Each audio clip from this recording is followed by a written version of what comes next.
let's talk about women in ministry. Yeah, baby.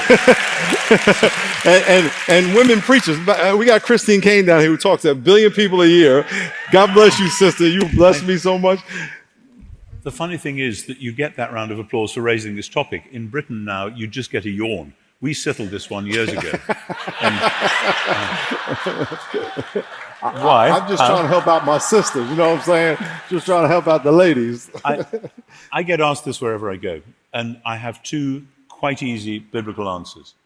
John chapter 20, Jesus is raised from the dead, and the first person he meets is Mary Magdalene. He does not say, Mary, I've got some really important news. I want you to go and get Peter because I need to tell him so that he can then go and tell everybody else. He says, you see where this is going? Jesus says, Mary, go and tell my brothers, those men who are hiding at home because they're scared, go and tell them, I am ascending to my Father and your Father. That is the foundation of all This is a bishop speaking to you about Christian ministry. Go ahead, Bishop. That is the foundation of all Christian ministry, is the news that the crucified Jesus has been raised from the dead and is now to be the Lord of the world. And it's Mary who gets to do that first.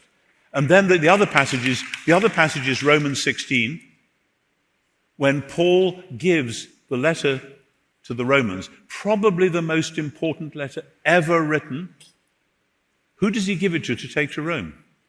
A lady called Phoebe, who is a deacon in the church in Cenchreae, which is the eastern port of Corinth. She's presumably an independent businesswoman. She's on her way to Rome. Phoebe, will you take this and deliver it to the different house churches around Rome? And almost certainly in the ancient world, the person who delivers the letter is the person who will read it out, because she will know, because she was there when Paul was dictating it, etc. And also, this isn't absolutely certain, but it's high probability, she is the first person to explain when people, what did Paul mean by that?